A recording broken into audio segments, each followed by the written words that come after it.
Shalom, perkenalkan nama saya Yuna Yuning Silakapada, NIM 104-2021-0059. Saya mahasiswi dari kampus Institut Agama Kristen Negeri Kupang, semester 1 kelas B. Video kali ini saya akan membuat laporan baca tentang asumsi-asumsi dasar proses keilmuan manusia.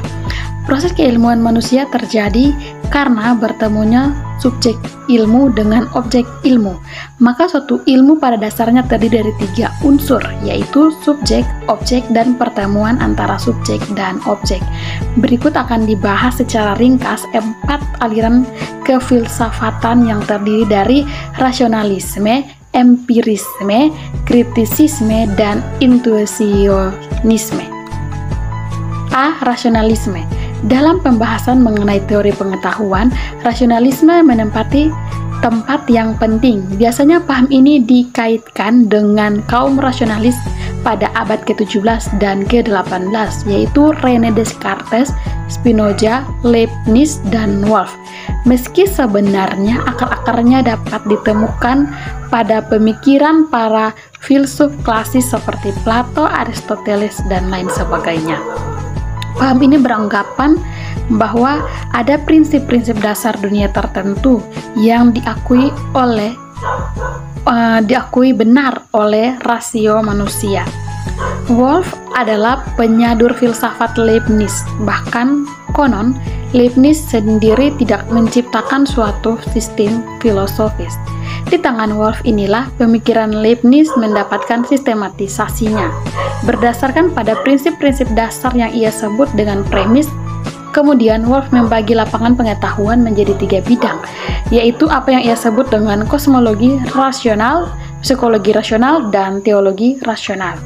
Satu, kosmologi rasional adalah pengetahuan yang berangkat dari premis, misalnya dunia ini terbatas dalam ruang dan waktu, dan pada hakikatnya terdiri dari kesatuan-kesatuan yang tidak dapat dipisah-pisahkan. 2. Psikologi rasional adalah pengetahuan yang berhubungan dengan jiwa. Pengetahuan ini berangkat dari premis bahwa roh itu adalah substansi yang tidak terbagi-bagi, batinia, sederhana, dan seterusnya. 3. Teologi rasional. Dalam pengetahuan ini, Wolff mengemukakan prinsip bahwa Tuhan adalah realitas yang sesungguhnya yang paling sempurna. B. Empirisisme. Dari uraian di atas dapat diketahui bahwa rasionalisme merupakan aliran pemikiran yang menekankan pentingnya peran akal, ide, substansi, form, kausalitas, dan kategori dalam proses keilmuan. Secara etimologi, istilah empirisisme berasal dari kata Yunani yaitu empiria yang berarti pengalaman. Aliran ini muncul di Inggris pada awalnya dipelopori oleh Francis Bacon, kemudian dilanjutkan oleh tokoh-tokoh pasca Descartes seperti Thomas Hobbes, John Locke, Berkeley, dan yang paling utama adalah David Hume. C. Kritisisme.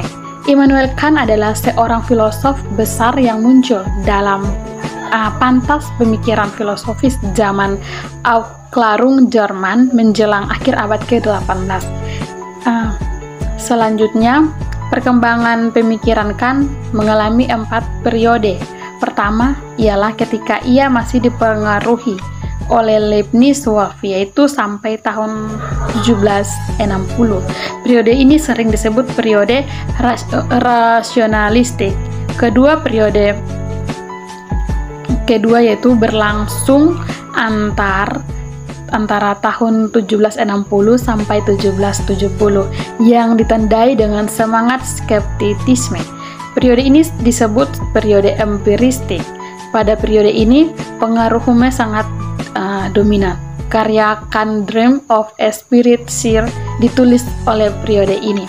Periode ketiga dimulai dari inaugural dissertation pada tahun 1770.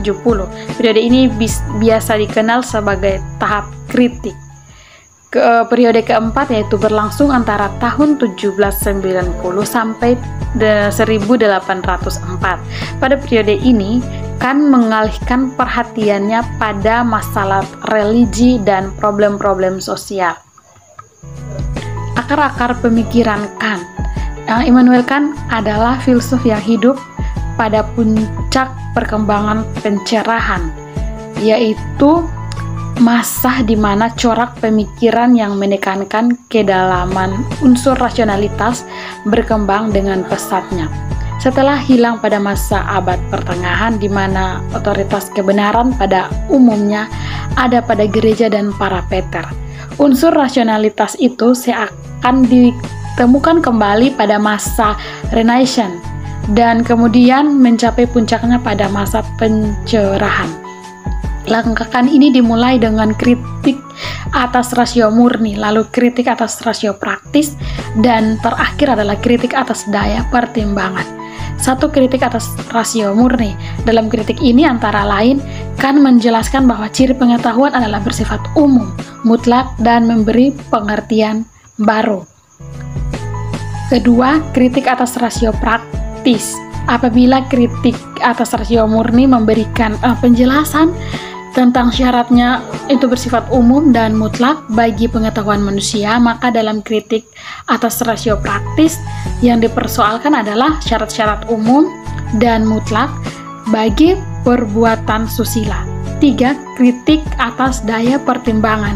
Konsekuensi dari kritik atas rasio murni dan kritik atas rasio praktis menimbulkan adanya dua kawasan tersendiri, yaitu kawasan keperluan mutlak di bidang alam dan kawasan kebebasan di bidang tingkah laku manusia. D. Intuisionalisme. Melengkapi pemikiran-pemikiran di atas, ada aliran lain yang juga tidak sedikit pengikutnya termasuk sampai hari ini, yaitu intuisionisme. Aliran ini dipelopori oleh Henry Bergson. Menurutnya, intuisi merupakan suatu sarana untuk mengetahui secara langsung dan seketika. Yang berikut paradigma ilmu tegaknya teori-teori keilmuan. Pengantar. Dalam proses keilmuan, paradigma keilmuan memegang peranan yang penting. Fungsi paradigma ilmu adalah memberikan kerangka, mengerahkan bahwa menguji konsistensi dari proses keilmuan. Secara umum, paradigma diartikan sebagai seperangkat kepercayaan atau keyakinan dasar yang menentukan seseorang dalam bertindak pada kehidupan sehari-hari.